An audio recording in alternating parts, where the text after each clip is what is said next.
다니엘서 1장 1절에서 9절까지의 말씀입니다. 저 한 절, 여러분 한 절, 마지막 절은 다 같이 읽도록 하겠습니다. 저부터 읽겠습니다. 다니엘서 1장 1절에서 9절까지 말씀입니다. 저부터 읽겠습니다. 유다 왕 여호야김이 다스린 지 3년이 되는 해에 바벨론 왕 느부갓네살이 예루살렘에 이르러 성을 에워쌌더니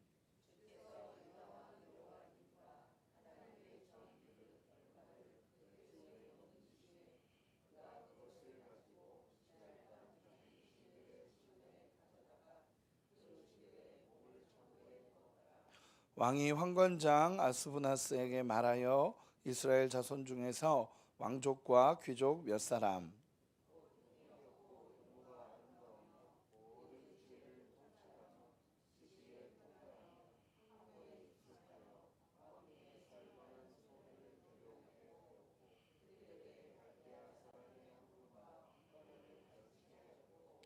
또 왕이 지정하여 그들에게 왕의 음식과 그가 마시는 포도주에서 날마다 쓸 것을 주어 3년을 기르게 하였으니 그 후에 그들은 왕 앞에 서게 될 것이더라.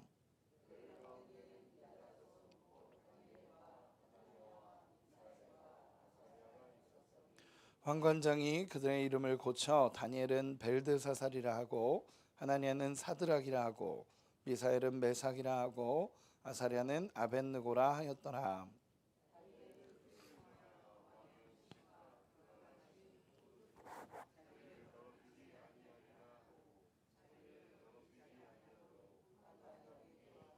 같이 읽겠습니다. 하나님이 다니엘로 하여금 환관장에게 은혜와 긍휼을 얻게 하신지라. 아멘.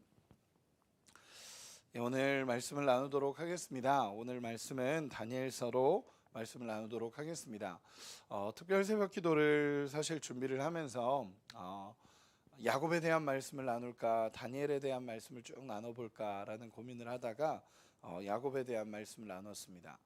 그러면서 제가 오늘 새벽을 준비하면서 하나님 이 말씀 다니엘에게 주셨던 이 말씀이 이 마음이 우리에게도 동일하게 있기를 소망합니다 하면서 은혜가 되어서 오늘 말씀으로 같이 나누고 싶습니다. 우리가 다니엘에 대한 말씀은 사실 많이 들었습니다. 다니엘에 대한 말씀은 많이 들었었고 다니엘이라는 사람이 우리는 다니엘이라는 이름 자체를 참 많이 들었죠. 성경에서도 다니엘이라는 사람을 볼 때 거의 완벽에 가까운 사람입니다. 흠이 별로 보이지 않는 사람이 다니엘이라는 사람입니다. 그럼에도 불구하고 이 다니엘은 참 어려운 일들을 많이 겪었습니다. 완벽해 보이고 신앙적으로 거의 완성된 사람처럼 보여지지만 사실 이 다니엘이라는 사람은 굉장히 어려움을 많이 겪었고 환난과 핍박 속에서 믿음을 지켜냈던 사람 중에 하나가 이 다니엘이라는 사람입니다. 간단하게만 설명해 보겠습니다. 죄송합니다. 저도 감기 기운이 조금 있어서 남유다에 이 다니엘이라는 사람이 있었습니다. 근데 남유다가 멸망하던 시기에 있었던 사람입니다. 남유다라는 이 나라는요 4차례에 의해서 4번 멸망을 합니다. 순서대로 무너져 가는 겁니다. 그런데 그 첫 번째 이 바벨론이 남유다를 침공했던 그때에 이 다니엘이라는 사람이 잡혀오게 되는 상황들입니다. 북이스라엘은 한 번에 딱 멸망을 하는데 이 남유다 쪽은 한 번에 멸망하는 것이 아니라 차례대로 멸망을 하게 됩니다. 그래서 첫 번째 공격을 받았을 때 그때 잡혀왔던 사람이 다니엘입니다. 그런데 다니엘이라는 사람이 잡혀왔을 때 이 나이가 15살 정도의 나이입니다. 15살. 그러니까 중학교 2학년 정도 되는 어린 학생이 나라가 멸망하는 그 상황을 겪으면서 이렇게 잡혀오게 된 것입니다. 그런데 잡혀온 사람들도 보면은 참 재밌는 것이 그냥 일반 사람들 아무나 잡아오지 않았습니다. 그래서 아무나 잡아온 것이 아니라 정말 그 가운데서도 귀족 중에 왕족 중에 몇 사람을 잡아오게 됩니다. 그 가운데 있었던 사람이 다니엘이라는 사람입니다. 그러니까 이 쉽게 표현해서 이 다니엘이라는 사람은 남유다에 있었던 귀족과 왕족으로 살았던 사람이 이 다니엘이라는 사람입니다. 그래서 어린 시절부터 그렇게 귀족과 왕족으로 자라오다가 나라가 멸망하기 시작하면서 이 다니엘이 잡혀오게 된 겁니다. 여러분, 얼마나 끔찍한 상황이겠습니까? 얼마나 끔찍한 상황이겠습니까? 다니엘이 거기서 잡혀와서 이 다른 나라에서 살아가는 상황이 돼버린 것입니다. 그래서 이 바벨론에서 정책을 펼쳤던 게 있었는데, 그 당시에 정책이 있었는데 그게 뭐였냐면, 이 포로들을 잡아와서 어린 나이에 있는, 그것도 왕족과 귀족에 있는 그 상황에 있는 사람들을 잡아와서 바벨론화 시켰습니다. 바벨론화 시켜서 그들을 나중에 성인이 돼서 바벨론의 문화와 바벨론의 모든 것을 가르치고, 그들이 성인이 됐을 때 돌려보내서 그곳에서 또다시 바벨론의 문화를 퍼뜨리게 만드는 전략들이었습니다.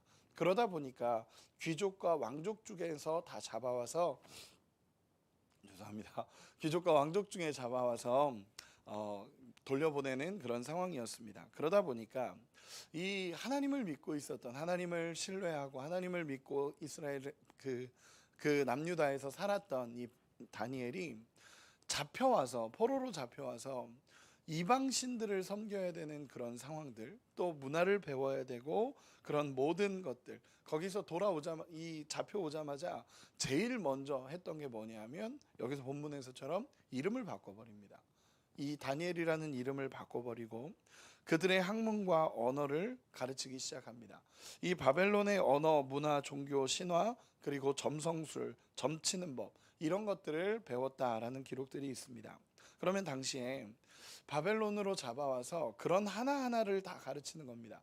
바벨론의 언어를 가르치고, 바벨론의 문화를 가르치고, 바벨론의 종교를, 바벨론의 학문을 가르치면서 그 바벨론화 시키는 과정을 했습니다.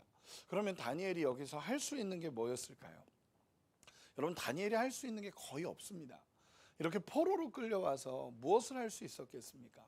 어쩌면 하나님을 원망할 수도 있지 않겠습니까? 먼저는 이름이 바뀌었습니다. 원래는 다니엘이라는 이 이름이 벨드사살이라는 이름으로 바뀝니다. 여러분, 다니엘이라는 이름의 뜻이 뭔지 아시죠? 하나님은 심판자이다. 맞죠? 그 심판자라는 하나님에 대한 고백의 이름이 벨드사살로 바뀌어버립니다. 이 벨드사살이라는 이름은 벨이여 나의 생명을 보존하소서라는 이름입니다.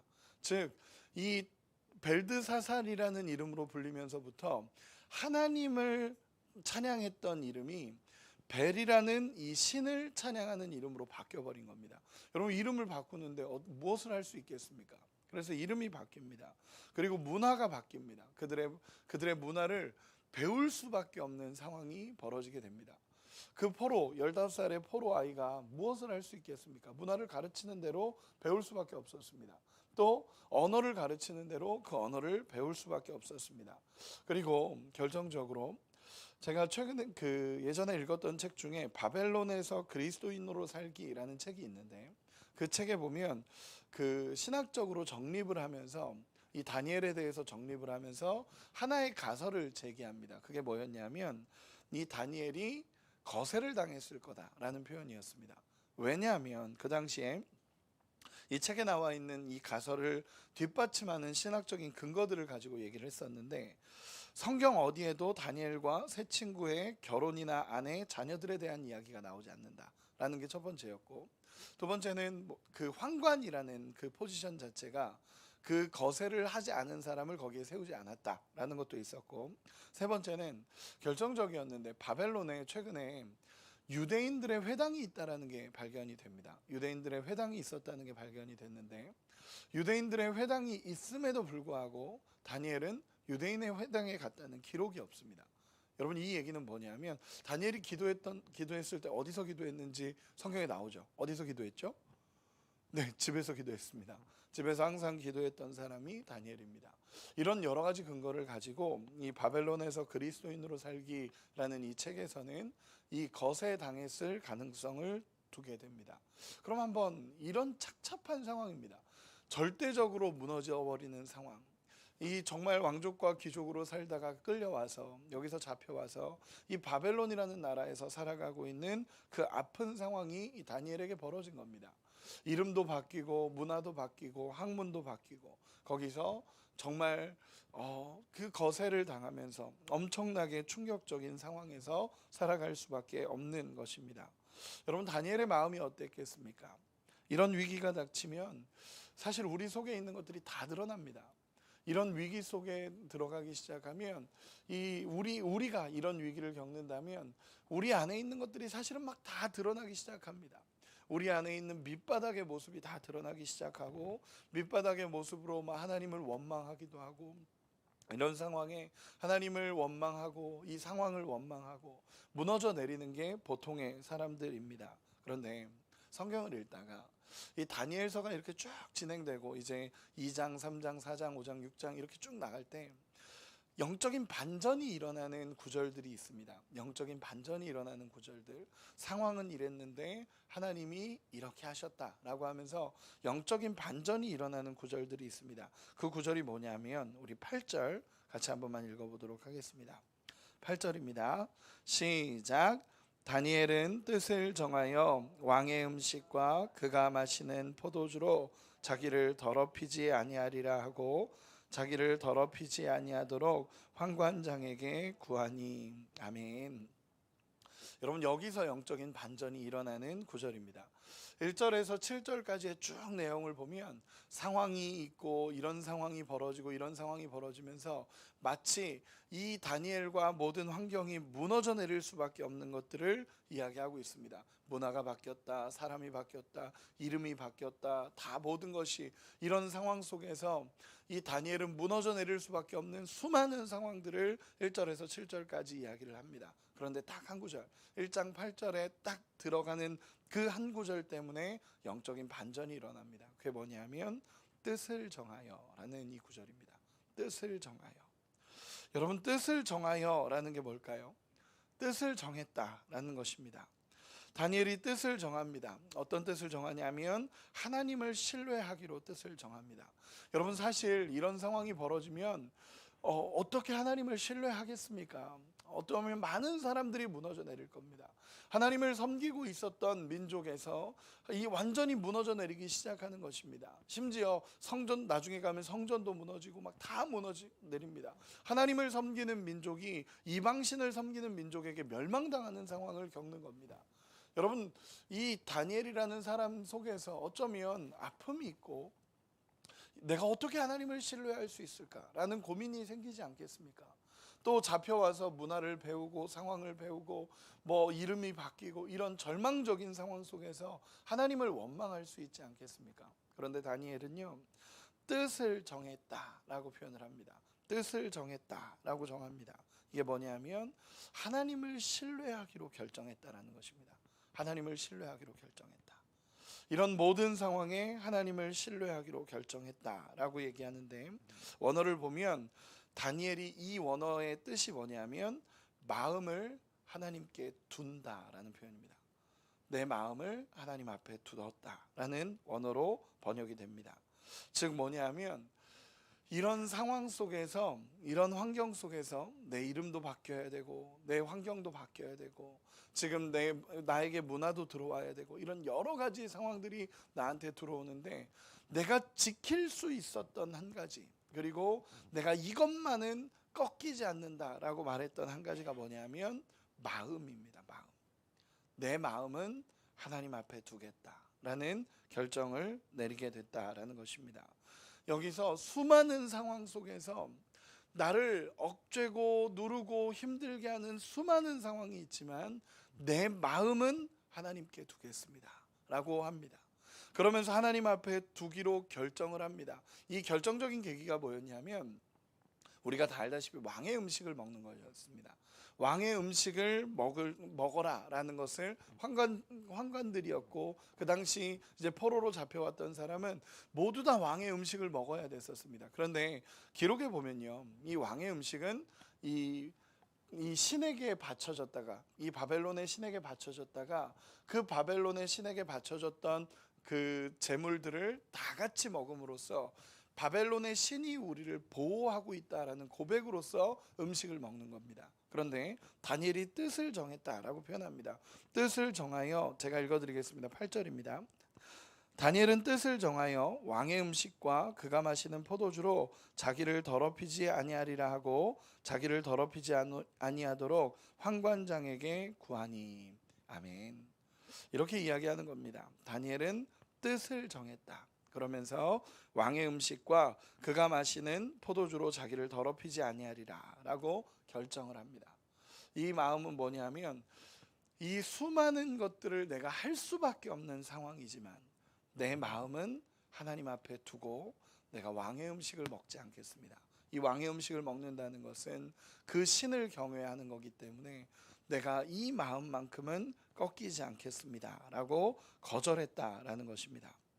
여러분, 노예로 살아가야 됐고 이런 상황 속에서 포로로 잡혀와서 살아가는 모든 상황 속에서 다 해야 할 수밖에 없는 것이었지만 딱 하나, 나는 그래도 꺾일 수 없습니다 라고 말했던 것이 마음을 하나님 앞에 두었다라는 것입니다. 여러분, 이렇게 표현해 볼까요? 바벨론에 살고 있지만 바벨론을 섬기지 않기로 결정한 겁니다. 바벨론에 살고 있지만 내가 이제는 바벨론에 바벨론을 섬기지 않기로 결정하고 바벨론의 세상을 살지 않기로 결정을 내리는 겁니다. 그래서 마음을 하나님 앞에 두겠다라고 결론을 내립니다. 여러분, 이 시대도 마찬가지입니다. 바벨론과 같은 시대에 살아가고 있습니다. 절대적인 기준이 사라져가고 내가 옳으면 옳은 것이다 라고 말하는 시대 속에 살아갑니다. 세상의 물결이 막 밀려 들어옵니다. 그때 우리가 해야 될 한 가지가 있다면, 여러분, 정말 하나님 앞에 마음을 두고 하나님을 신뢰하기로 결정할 수 있는 우리가 되기를 소망합니다. 이 땅에 살고 있지만 이 땅에 사는 자가 아닌 걸로, 이 땅에 살아가고 있지만 이 땅을 섬기는 것이 아니라 하나님을 사랑하고 하나님을 따르기로 결정하는 것입니다. 여러분, 영적인 마지노선이라는 게 있습니다. 영적인 마지노선이라는 게 있습니다. 내가 어쩔 수 없이 들어올 수밖에 없는 그런 상황들이 있지만 내가 이건 아니지라고 선을 그을 수 있는 영적인 마지노선이 있어야 된다라는 것입니다. 많이 밀려 들어올 수 있습니다. 세상이 밀려 들어올 수 있습니다. 그러나 나는 이건 안 됩니다. 내가 하나님 앞에 나는 이렇게 살 수 없습니다 라는 결정이 우리에게 있어야 된다라는 것입니다. 여러분, 놀라운 것은요, 이 음식을 안 먹으면 죽습니다. 이 음식을 안 먹으면 이 바벨론은 너무나 악한 나라였기 때문에 음식 안 먹으면 그냥 죽을 수밖에 없는 것입니다. 그런데 그런 상황에서 놀라운 것은 하나님은 길을 열어 가십니다. 우리 9절 같이 한 번만 읽어보도록 하겠습니다. 9절입니다. 같이 읽겠습니다. 시작. 하나님이 다니엘로 하여금 환관장에게 은혜와 긍휼을 얻게 하신지라. 아멘. 이 한 구절입니다. 하나님이 다니엘로 하여금 환관장에게 은혜와 긍휼을 얻게 하신지라. 아멘. 여기에 나타난 은혜라는 단어가 우리가 알고 있는 그 유명한 단어 헤세드라는 단어입니다. 하나님의 도우심이 개입하시기 시작했고 하나님의 신실하심이 개입하기 시작했고 하나님의 마음이 이 다니엘에게 움직이기 시작했다라는 것입니다. 그래서 오늘 본문을 보면 8절에서 하나님 앞에 내가 마음을 두겠습니다. 이런 상황 속에서도 내 마음은 우리 하나님 앞에 두고 내가 절대로 꺾이지 않는 하나님의 마음을 갖습니다 라고 결정하고 왕의 음식을 먹지 않기로 결단을 합니다. 그 결단 위에 하나님이 은혜와 긍휼을 얻게 하십니다. 여러분, 놀라운 것은 하나님을 선택하기로 결정했을 때 하나님은 그 다니엘의 인생을 아름답게 이끌어 가셨다라는 것입니다. 생명을 걸고 마음의 결단을 하며 내 마음을 하나님 앞에 두겠습니다 라고 고백했을 때 하나님은 그 믿음 위에, 그 결단 위에 하나님의 생명과 은혜가 이 다니엘을 채워가기 시작했다라는 것입니다. 여러분, 말씀의 결론을 맺겠습니다.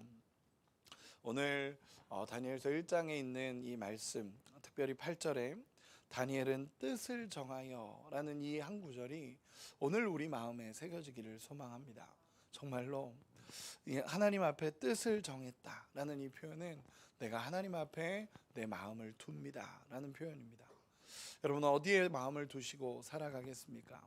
우리가 이 땅을 살아가고 세상을 살아가지만 세상의 파도가 이렇게 밀려올 때 우리가 정말 우리의 마음을 하나님 앞에 두고 믿음의 결정을 하고 하나님의 도우심과 은혜로 살아가는 우리가 되기를 소망합니다. 하나님 앞에 결정하면요, 하나님이 우리의 인생을 끌어가시는 것입니다. 하나님 앞에 결단을 하면 하나님의 도우심과 은혜가 우리 가운데 이끌어가고 하나님의 역사가 일어나는 것입니다. 이 다니엘은요, 이후로 보면 다니엘이 왕이 계속 바뀌는 동안 다니엘은 항상 은혜로 그 자리에 하나님 세워두십니다. 하나님이 다니엘을 보시면서 끝까지 세워두십니다. 그리고 나서 마지막에 가서 이 다니엘을 기억하시며 하나님 찾아오셔서 다니엘아 라고 불러주십니다. 여러분, 나중에 이 말씀을 다니엘서를 한번 쭉 강해하는 날이 있을 거라고 생각합니다. 근데 그때 보면 말씀을 보면요, 다니엘이 1장에서 벨드사살이라는 이름으로 바뀝니다. 벨드사살이라는 이름으로 바뀌어서 그 벨드사살로 살아가게 됩니다. 평생을 벨드사살이라고 부르죠. 성경에서야 다니엘이라고 쓰지만 다니엘은이라고 쓰지만 사실 불려지는 이름은 벨드사살입니다. 다니엘에게 늘 벨드사살이라고 불렀던 수많은 사람들입니다. 그런데 하나님이 나중에 나타나셔서 하나님이 수십 년이 지나고 다니엘에게 또 나타나셔서 다니엘을 부르실 때 벨드사살이라고 부르지 않습니다. 다니엘아라고 부르십니다. 이 한마디가 얼마나 은혜가 되는 말이겠습니까? 어쩌면 잊어버린 것 같은 이름, 그 이름을 하나님이 불러주십니다. 여전히 하나님의 사람이다 라고 표현하는 하나님의 음성입니다. 그 모든 영적인 반전이 뜻을 정하여 라는 이 한 구절 안에 담깁니다. 여러분, 어디에 마음을 두시겠습니까?